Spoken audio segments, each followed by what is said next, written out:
요즘은 문자보다는 카톡을 많이들 하시잖아요. 저도 그래서 카톡 알림은 핸드폰에 자주 뜨는데 문자는 왔다는 연락을 사실 잘 못 받거든요. 그런데 지난 주일부터 문자가 막 오더라고요. 근데 제 핸드폰에 저장된 사람들은 아니고 다 모르는 사람들이에요. 근데 내용이 보니까 다 똑같아요. 어떻게 왔냐면 저를 선택해 주세요. 이렇게 왔더라고요. 뭐 때문에 왔는지 알겠죠. 이제 한 40일 좀 더 지나면 우리 지방선거 있으니까 사람들이 자기를 뽑아달라고 어떻게 번호를 알고 막 다 보내는 거예요. 더 놀라운 거는 그분들이 정당 대표가 아니에요. 후보자가 아니고 예비 후보자거든요. 자기들끼리 아직 경선도 안 끝났는데도 벌써 보내는 걸 보면 야 진짜 열심히 한다라는 생각이 드는데도 사실 제가 그 문자를 다 보질 않았어요. 처음에 한번 온 거는 뭔지 궁금하니까 열어봤는데 그 다음부터 똑같은 걸 오니까는 이제 사람만 바뀌어서 거의 똑같은 내용이 오니까 읽지도 않고 대부분 휴지통으로 들어갔거든요. 여러분들은 안 그러셨으면 좋겠는데 많은 분들이 사실 정치에 대해서 많이 관심 없습니다. 근데 사실 정치는 되게 중요한 겁니다. 왜냐하면 정치를 통해서 법이 만들어지기도 하고 법이 없어지기도 하고, 그래서 결국엔 이 나라의 현재와 미래를 결정하는데 아주 중요한 역할을 하는 사람들을 우리가 선출하는 거기 때문에 관심도 가져야 되고, 그래서 열심히 봐야 돼요. 이제 조금 더 지나면 팜플렛 같은 게 올 거예요. 공약 같은 거. 그런 것도 열심히 읽고 야 누굴 뽑을까 뭐 고민을 해야 되는데, 여러분 솔직히 그렇게 하세요, 안 하세요? 잘 안 하시잖아요. 잘 안 하실 겁니다. 저도 처음 선거권을 갖게 됐을 때는 얼마나 열심히 읽었는지 몰라요. 공부하듯이 누구를 뽑아야 될까, 첫 선거인데 이랬는데, 뒤로 갈수록 팜플렛 거의 읽지도 않고 뜯지도 않고 쓰레기통에 들어갈 때도 있고 아까운데, 저의 잘못도 있지만 그렇게 된 데는 다 이유가 있는 것 같아요. 왜 그럴까? 국회의원을 이렇게 뽑아 놓으면 이 사람들이 약속을, 공약을 잘 지켜주면 우리가 계속 그걸 열심히 읽고 그걸 선택해 줄 것 같은데 별로 그렇지가 않다는 거죠. 우리나라에 선거에 출마한 후보들이, 이제 선택된 사람들이 열심히 의정활동을 하면서 공약을 얼마나 지켰는지를 또 판단하는 시민단체가 있어요. 한국 매니페스토라는 운동본부거든요. 이 사람들이 해마다가 아니죠, 이제 4년이 지날 때마다 얼마나 공약을 잘 지켰나를 결과를 이렇게 내는데, 지금 22대 국회의원들인데 아직 많이 남았으니까 빼고 21대가 몇 프로를 이행했냐면 51.8%를 이행했대요. 그 앞에 20대는 46.8%, 그 앞에 19대는 51.2%. 그러니까 이 세대가 지나가니까는 12년이나 지나는 거잖아요. 이 12년 동안 공약이 지켜진 게 채 50%가 조금 안 되는 거죠. 그러니까 우리가 그 공약을 보고 뽑아줬다가도 실망하게 되고, 아이고 해봤자 소용없네, 자기들이 지키기 좋은 것만 지키고 진짜 필요하다고 생각해서 나는 이게 꼭 필요해서 뽑아준 건데 이 사람이 안 지키니까 에이구 이거 볼 필요 없어 라는 생각이 우리 안에 들잖아요. 근데 여러분 이번에는 지방선거거든요. 그래서 또 제가 자료를 찾아보니까 지방선거에서 뽑히는 분들은 70% 80%를 지키더라고요. 그러니까 공약 잘 읽어보시고 꼭 투표를 하셨으면 좋겠습니다. 근데 이제 말씀드린 것처럼 문제는 뭐냐면, 국회의원들이나 또 다른 사건들 보면서 우리가 약속된 것이 이행되지 않을 때 우리 안에 막 상실감이 생기고 실망이 생기고 배신감이 생기면 거기에 나를 담지 않게 된다는 거예요. 기대감이 뚝뚝 떨어지기 때문에 이제는 내가 저 사람과 상관없이 살겠어 라는 마음이 들기가 참 쉽다라는 거죠. 말씀드린 대로 처음부터 그런 게 아니거든요. 열정적으로 팜플렛 읽어보고 공약 읽어보고 조사해보고 이랬는데, 열정도 있고 열심도 있었는데 그거를 전부 다 차갑게 식혀버린 그 상황들이 우리의 삶에 참 많이 있고 우리를 실망시키는데, 이게 삶의 자리만이 아니라 신앙에도 그런 경우가 참 많다는 거예요. 오늘 본문에 나오는 사람들이 꼭 그런 상태에 빠진 사람들입니다. 누가복음 24장 13절 14절 한번 같이 읽어볼까요? 시작.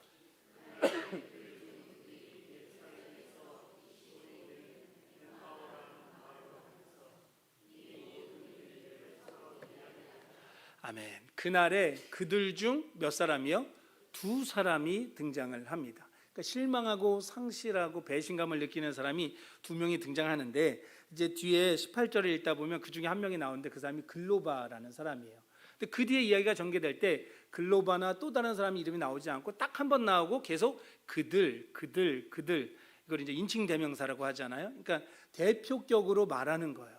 그러니까 이 본문에서 글로바가 중요한 게 아니라 그 사람이 누구냐가 중요한 게 아니라 대표격을 띠고 있는 이 모든 이들, 그러니까 결국에는 예수님을 따랐던 사람들, 예수님의 제자가 되려고 했던 사람들, 예수님께 삶을 맡겨보려고 했던 사람들의 대표자라고 보면 되는 거죠. 그러니까 우리의 대표이기도 한 거예요, 그들이. 그러니까 이들이 참 좋으면 잘 되면 좋겠는데 우리가 읽은 대로 상황이 어떠냐면 이들이 예루살렘에서 떠나서 어디로 가고 있어요? 엠마오로 가고 있습니다. 그래서 우리는 엠마오 마을로 가는 두 제자, 이거 너무 익숙하기 때문에 엠마오가 되게 중요한 장소처럼 느껴지지만 사실은 엠마오로 가는 것보다 진짜 슬프고 우리가 집중해야 될 것은 어디를 떠나고 있다는 거예요? 예루살렘을 떠나고 있다는 거예요. 25리면 한 10km밖에 안 되는 거거든요. 그러면 성인 남성은 한 3시간이면 충분히 갈 수 있는 거리입니다. 그러니까 거리가 중요한 게 아니라 어디가 중요한 게 아니라 어디를 떠나고 있다고요? 예루살렘을 떠나고 있는 거예요. 예루살렘이 어떤 곳이에요? 이스라엘의 신앙의 공동체의 중심이 되는 성전이 있는 곳이고 예수님이 십자가에서 죽으신 곳이고 사람들이 집중하며 예수님을 따르게 만든 곳 중에 하나라면 너무 중요한 장소인데 그러니까 결국에는 예수님과 함께했던 자리의 대표격인데 거기를 떠났다는 거죠. 이 얘기는 누구를 떠난 거랑 똑같아요? 예수를 떠난 것과 똑같은 거예요. 예수를 떠난 것과 똑같은 거죠. 그런 현실 속에 있는 사람들인 거예요. 이들을 보면서 우리가 마음이 아픈 건 뭐냐면 우리도 이런 비슷한 때가 있다라는 거예요. 내가 하나님을 믿기로 하고 이렇게 교회를 다니기 시작했는데 그러다 열심히 계속 잘 다니면 좋은데 어느 순간 무엇에든 실망하고 낙심하고 상실감에 빠져서 교회를 떠나려고 하고 심지어 하나님을 떠나려고 하는 사람들이 있고 다행히 여러분들은 우리 이것을 함께 예배하고 있기 때문에 거기에 해당하지 않지만 그런 사람들이 분명히 있다는 거죠. 그래서 우리는 이들의 이야기를 살펴보면서 여기서 끝나는 게 아니라 결국은 회복되잖아요. 어떻게 회복될 수 있는가? 어떻게 다시 잃어버렸던 열정을 하나님을 향한 열심을 찾을 수 있는가를 알아보고 그 믿음을 실천하는 저와 여러분 되기를 소망합니다. 이들은 말 그대로 우리가 이미 아는 대로 누구한테 실망했어요? 예수님한테 실망한 거예요. 예수님에 대해서 가면서 이야기하고 있거든요. 근데 그 이야기를 나누는 게 예수님 이런 분이었지 저런 분이었지 뭐 이렇게 주고받는 편안한 대화가 아니에요. 우리 성경에는 그냥 서로 이야기하였더라 되어 있지만 헬라어 언어를 보면 안티발레테라고 되어 있거든요. 그럼 안티라는 말은 잘 아시잖아요.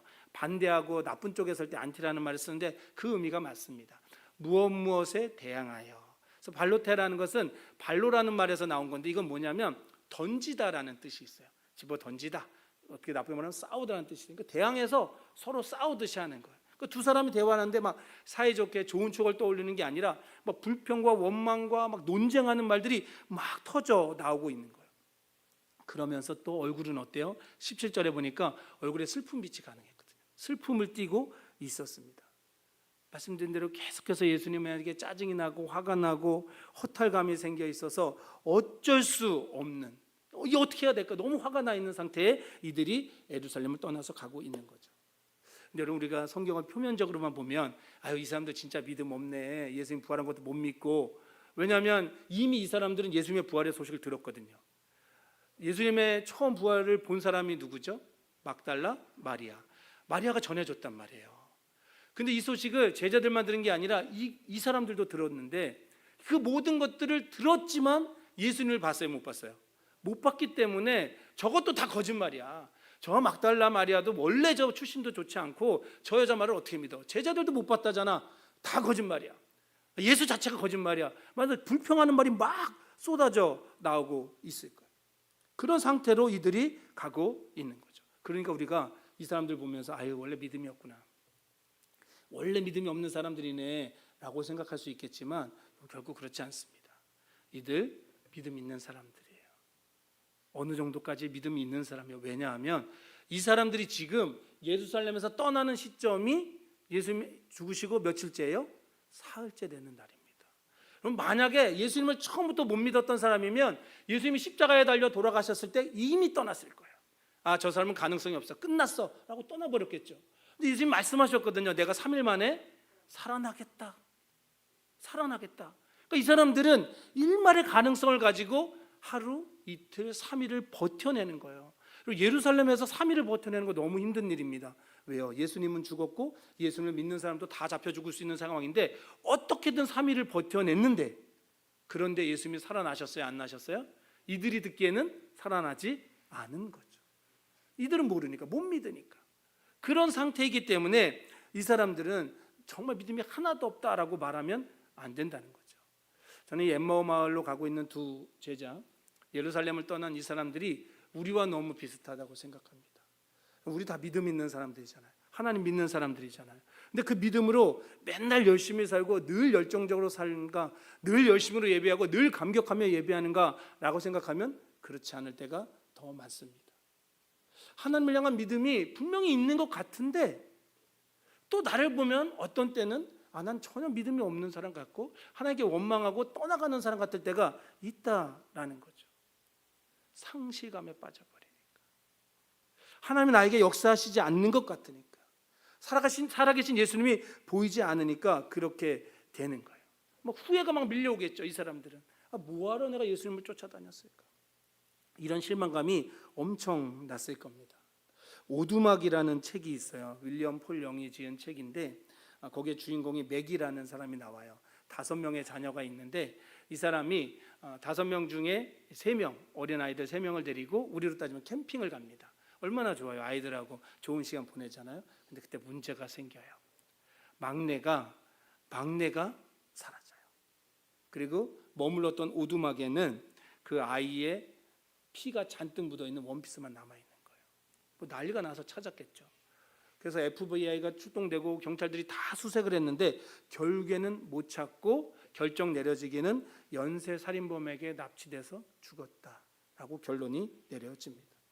이 맥은 너무나 거대한 슬픔 가운데 빠져들어가는 거예요. 그럼 자녀를 잃는 슬픔이라는 것은 사실 상상하기 어렵죠. 오죽하면 남편을 잃은 사람은 뭐라고 부르죠? 과부라고 말합니다. 아내를 잃은 사람은 호라비라고 말해요. 부모를 잃은 사람은 고아라는 명칭이 있습니다. 그런데 자녀를 잃은 사람에게는 명칭이 없대요. 왜냐하면 감히 그 슬픔과 아픔을 표현을 할 수 없다는 거죠. 그래서 이름이라는 걸 지을 수가 없다는 거, 엄두를 낼 수 없다는 거죠. 그만큼 어마어마한 슬픔, 어떻게 견딜 수 없는 그 슬픔에 빠져서 고통과 지옥의 삶을 이 사람이 살고 있는 거예요. 그러다 보니까 병이 드는데 이게 육체의 병이 아니라 마음의 병이 들었어요. 마음의 병. 그 마음의 병의 제목이 뭐냐면 만약에라는 병이에요. 책의 내용을 제가 몇 줄만 읽어드릴게요. 맥은 툭하면 만약에라는 게임에 빠져들어 순식간에 나락으로 떨어지곤 했다.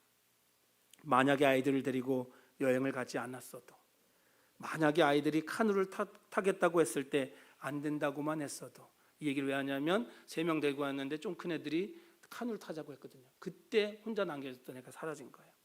만약에 그 전날에 출발하기만 했어도, 만약에 그랬다면 이런 일이 없었을 텐데, 이 만약에가 끊임없이 일어나고 자기를 자책하고 자기를 미워하고 현실을 부정하지만 이 아이가 피살된 것은 그냥 공식이 돼버립니다. 그러면 우리가 이 사람, 이 소설의 이야기처럼 이 만약에 빠져서 교통을 당할 때가 얼마나 많은지 모릅니다. 만약에 내가 그러지 않았더라면, 만약에 내가 하나님 앞에 차라리 오지 않았더라면, 내가 믿음을 안 갖게 됐더라면, 이 떠나가는 제자들 같으면 내가 그때 예수님과 차라리 눈을 안 마주쳤어야 되는데, 내가 그 말에 정말 마음을 담지 말았어야 되는데, 만약에 내가 그러지 않았더라면 이런 상실도 없었을 텐데, 이런 괴로움도 없었을 텐데라는 생각이 그들 안에 꽉 차 올랐을 거예요. 그렇게 허탈감 속에 한숨을 내쉬며 돌아가는 그들 사이에 누군가 슬며시 끼어듭니다. 우리는 그 사람이 다 누군지 알죠. 누구시죠? 예수님입니다. 그런데 그 사람들은 몰라요. 한참 이야기를 하면서 가는데 이제 예수님 물어봐요. 대체 무슨 얘기를 그렇게 하냐 했더니 막 승질을 내는 거죠. 야, 너는 그 얘기를 모르냐? 지금 예수님 얘기를 막 하는 거예요. 예수님한테. 그때 예수님 뭐라고 말씀하시냐면, 우리 한번 같이 읽어볼까요? 이르시되 미련하고 선지자들이 말한 모든 것을 마음에 더디 믿는 자들이여, 그리스도가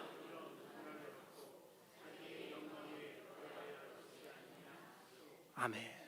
예수님이 설명을 해주시는 거예요. 니네가 못 믿고 있는 그 예수, 그런데 예수님의 진짜 사역이 뭔지를 지금 사건만이 아니라 모세 때부터 이어진 선지자들의 모든 이야기들을 풀어서 설명을 해주는 거예요. 그러니까 이들이 빠져들어서 이걸 듣다가 뭐 3시간이면 간다고 그랬잖아요. 다 와버린 거죠. 그래서 이제 예수님이 떠나려고 하니까 붙잡아요. 강권해요. 강제로 붙잡는 거예요. 못 가게 합니다. 그러면서 우리랑 좀 같이 있어달라고 얘기를 해요. 더 얘기하고 싶다고, 더 배우고 싶다고, 더 설명해달라고 이야기를 합니다. 그런 끝에 아주 결정적인 일이 일어나는데 우리 30절과 31절을 읽겠습니다. 그들과 함께 음식 잡수실 때에 떡을 가지사 축사하시고 떼어 그들에게 주시니 그들의 눈이 밝아져 그인 줄 알아보더니 예수는 그들에게 보이지 아니하시는지라. 아멘. 어디서 많이 봤던 장면이잖아요. 예수님께서 그들에게 떡을 떼서 축사하시고 감사 기도를 드리고 줬을 때 그들이 이제 예수님을 알아보게 되는 거예요. 예수님께서 잡히시기 전날 밤에 제자들에게 하셨던 성만찬 제정의 그 사건을 그대로 재현해 주시니까 그들이 예수님을 알아보게 됩니다. 놀라운 일이 일어나는 거죠. 근데 사실 우리가 성경을 좀 새롭게 보면 이게 알아보는 게 놀라운 게 아니라 사실 어떤 게 더 놀랍습니까? 그 한참을 같이 걷는데도 못 알아봤던 게 더 놀랍죠. 그렇게 한참을 같이 이야기하고 있는데도 예수님은 못 알아봐요. 성경은 여자들도 예수님 못 알아봤기 때문에 부활하신 예수님의 모형이 그때와는 좀 달랐을 것이다 라고 해석하기도 합니다. 충분히 그럴 수 있다고 생각합니다. 그런데 진짜 이유를 오늘 본문 앞에 이야기하는데요. 우리 16절 우리 함께 읽겠습니다. 시작. 아멘. 그들 눈이 어떻게 됐다고요? 가려져 있는 거예요. 그들이 가려져 있는 거예요. 무엇이 그들의 눈을 가렸겠습니까? 실망과 실패와 절망과 원망과 배신감과 이 모든 것들이 그들의 눈을 가리는 거죠. 그리고 자기들이 원했던 메시아, 그 메시아의 모습에 색안경을 끼고 나니까 예수님이 보이지를 않는 거예요. 알아보지를 못하는 거예요. 그 고통 가운데 있으니까 이들이 예수님을 옆에 두고도 알지 못합니다. 하지만 예수님이 그에게 축사하고 떡을 주셨을 때 그들이 예수님을 만나게 되는 거죠. 그래서 우리는 우리도 예수님 만나려면 예수님이 그런 뭔가 특별한 일을 우리에게 주셔야지 가능하겠구나 라는 생각을 하게 돼요. 틀리지 않습니다. 근데 여러분 중요한 것은 거기에서 끝났던 그것만이 아니었다는 거예요. 우리 32절 말씀 큰 소리로 함께 읽겠습니다. 시작.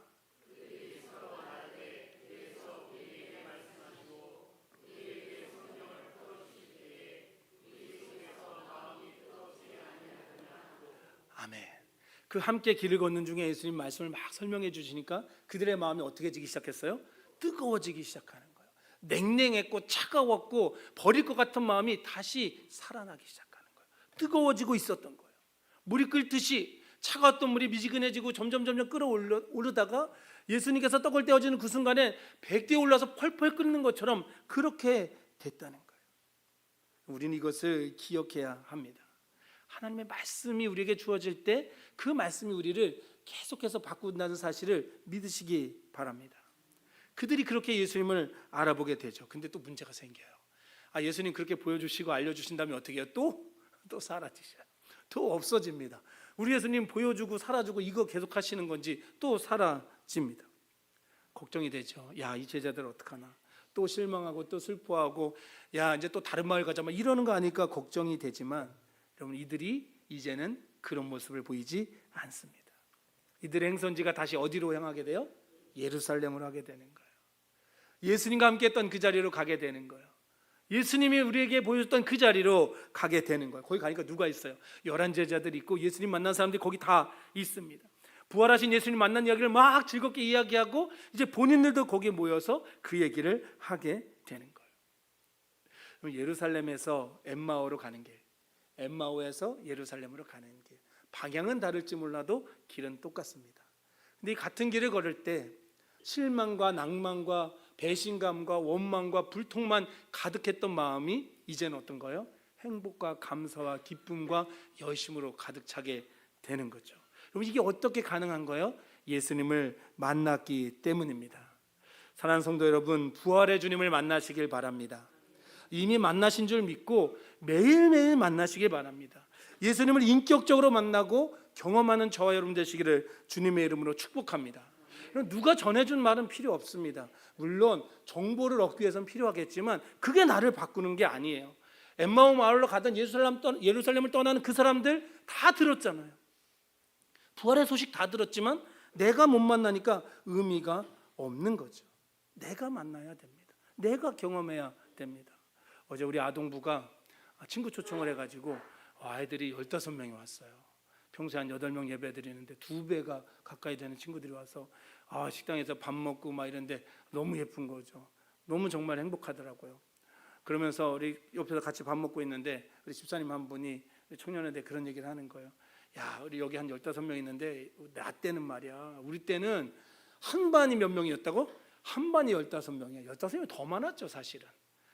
그 시대로 떠나가면 3, 40년 전으로 가면 웬만한 교회 학교 100명 안 되는데 어디 있어요? 다 200명, 300명, 시골 교회도 다 그랬어요. 애들이 다 왔거든요. 다 왔습니다.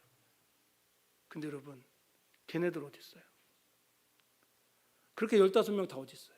한 반에 15명이었던 사람, 한 반에 30명 되던 애들, 교회 학교에 100명, 200명 되던 애들 다 어디 있습니까? 그 사람들 어디 있습니까? 제가 그 사람이다 그러면 제가 할 말은 없어요. 근데 우리 말고 떠나간 사람들은 어떻게 됐냐는 거죠.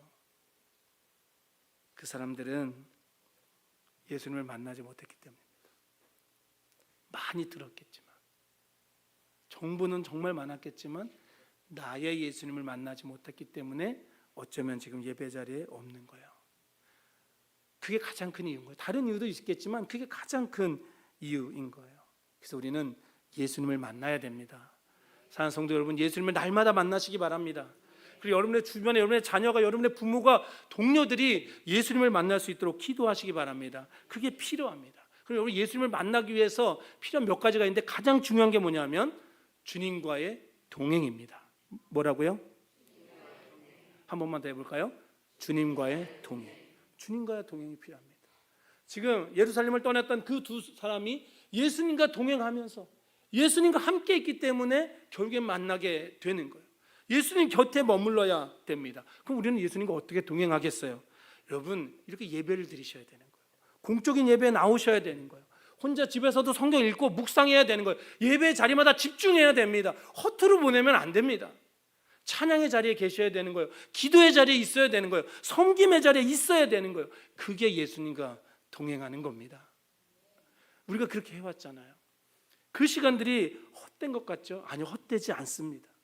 헛되지 않습니다. 그 시간들이 쌓이고 그 가운데 하나님께서 우리를 바꾸시면서 성령님께서 우리 가운데 역사하실 때에 타다 많은 장작이 아니라 활활 타오를 수 있도록 그 주님과 동행하는 머무는 시간들을 통해서 우리가 타오를 수 있는 장작으로 말라가고 있다는 것을 기억하시기 바랍니다. 그렇게 우리를 바꿔가시는 거예요. 사랑하는 성도 여러분, 주님 곁에 머물기 바랍니다. 어떻게든 데리고 오세요. 어떻게든 끌고 와야 됩니다. 어떻게든 예배 자리에 있게 하고 어떻게든 말씀 있게 해야 됩니다. 어떻게든 기도할 수 있도록 입을 열 수 있는 방법을 우리가 강구해야 됩니다. 내가 제일 먼저 그래야 되고 함께 있는 사람들이 그렇게 해야 합니다. 그리고 그 다음에 정말 필요한 게 뭐냐면 주님의 역사하심입니다. 뭐라고요? 우리 한 번 더 고백할까요? 주님의 역사하심. 우리가 주님 앞에 머물러도 내 능력으로는 주님을 만날 방법이 없습니다. 내 힘으로는 하나님을 경험할 수 없습니다. 하나님이 결정해 주셔야 되는 거예요. 하나님, 내가 너에게 은혜를 부어주겠다, 내가 너에게 하늘의 경험을 주겠다 결단하시고 우리에게 부어주셔야 우리가 예수님 만나는 거죠. 예수님 내게 오셔야, 그리고 오신 예수님을 볼 수 있는 눈을 성령님이 주셔야 우리가 만나게 되는 줄 믿습니다. 그래서 우리는 주님 곁에 머물면서 계속해서 기도해야 돼요. 하나님, 내게 은혜를 주십시오. 내가 예수님 만나게 해주십시오. 우리 가족이, 우리 자녀가, 우리 부모가 예수님을 경험하게 하여 주십시오. 저 교회학교 아이들이 그냥 왔다 가는 게 아니라 예수님 만나게 해주십시오. 인격적으로 경험하게 해주십시오. 그래야 진짜 예수 믿는 사람이 됩니다. 그래야 다시 예루살렘으로, 다시 잃어버렸던 열정과 열심을 회복하게 될 줄 믿습니다. 그렇게 되었기 때문에 우리는 그 다음에 해야 될 건 하나인 거예요. 확신하고 결단하는 것. 주님이 나에게 찾아와 주셨고 나를 만나 주셨으니까 이제 나는 내 삶을 주님께 드리겠습니다. 내가 뭐 삶을 팽개치고 주님 앞에 헌신하겠다 이런 게 아니라 나의 삶의 모든 것들이 주님을 위한 것이 되겠습니다. 내가 일을 해도, 내가 밥을 먹어도, 내가 누구랑 대화해도 그 자리에 그리스도의 향기가 나게 하겠습니다. 그곳에서 내가 예수님의 편지가 되겠습니다. 그곳에서 내가 복음을 증거하겠습니다. 그때 우리가 주님께 삶을 드린 사람이 되는 거죠. 사랑하는 성도 여러분, 예수님과 동행하시기 바랍니다. 예수님을 가까이 하시기 바랍니다. 예배의 자리, 찬양의 자리, 말씀의 자리, 기도의 자리를 게을리하지 마십시오. 기회를 주시면 놓치지 마십시오. 그때 하나님께서 역사하시고 우리에게 은혜를 베풀어 주실 줄을 믿습니다. 성령님이 감동 주실 거예요. 성령님이 분명히 역사해 주실 거예요. 그래서 뜨뜻미지근했던 우리의 신앙, 회색빛깔 같았던 우리의 신앙을 분명한 하나님의 사람으로, 예수 그리스도의 제자로 바꿔 주실 줄 믿습니다. 제 말씀을 맺겠습니다. 예루살렘에서 엠마오에서 예루살렘으로 가는 길 똑같습니다. 그것처럼 우리가 매주 이렇게 나와서 예배드리고 교회 생활하는 것 늘 같은 것 같지만 분명 달라집니다. 예수님 만나고 나면, 진짜 하나님 만나고 나면 예배가 달라집니다. 감격이 넘쳐나요. 근데 다른 거 신경 안 쓰고 하나님께만 예배하고 싶다니까요. 하나님만 보고 싶다니까요. 찬양이 다 내 고백이 되고 기도할 때 능력을 받는 걸 느끼게 된다니까요. 여러분, 반드시 그런 분이 되기를 축복합니다. 예배마다 감격하는 사람, 말씀마다 나에게 주신 음성으로 들려지는 사람, 기도마다 능력을 받고 찬양마다 사랑의 고백을 드리는 사람, 바로 우리가 될 수 있도록, 저와 여러분이 될 수 있도록 그렇게 하나님 앞에 머물고 주님의 은혜를 구하며 결단하고 헌신하는 저 여러분 되시기를 주님의 이름으로 축복합니다. 우리 주신 말씀 기억하면서 같이 결단하는 마음으로 찬양하고 싶습니다. 하나님께서 분명히 우리에게 믿음을 주셨습니다. 여러분, 이 자리에 나와서 예배할 수 있는 건 아무나 되는 것 아닙니다. 수백 번, 수천 번, 수만 번 들어도 이곳에 못 오는 사람은 절대 못 옵니다. 근데 우리가 여기까지 왔는데, 문턱을 넘었는데, 이제 저 깊은 지성소까지 하나님과 1대1로 만나는 그 행복한 여정까지 못 가면 우리는 너무 아쉬운 거죠. 우리가 저 롯데월드에 누가 데려다 줬는데 입구에만 들어가고 하나도 즐기지 못하면 그 얼마나 안타까운 일입니까? 여러분, 하나님께서 우리를 불러주셨으니까 이젠 더 마음의 문을 활짝 열고 하나님 나에게 일으키셨던 믿음의 불꽃, 그 열정, 그 열심이 다시 회복되게 하여 주십시오. 나에게 직분 주실 때 나에게 목사로, 나에게 장로로, 나에게 안수집사로, 나에게 권사로, 나에게 구역장으로, 나에게 남녀성교회원으로, 교사로, 찬양대로, 찬양팀으로 나에게 성도라는 이름을 주셨을 때 그 감격했던 마음, 세례받으면서 눈물을 쏟았던 그 마음이 예수님을 만나는 마음이거든요. 우리가 그걸 잃어버렸다면 하나님 다시 부응하게 해주십시오. 다시 만나게 해주십시오. 다시 믿음으로 걸어가게 하여 주시옵소서. 그래서 주님께 우리의 삶을 드리게 하여 주시옵소서라고 우리 함께 고백하면서 찬양하도록 하겠습니다.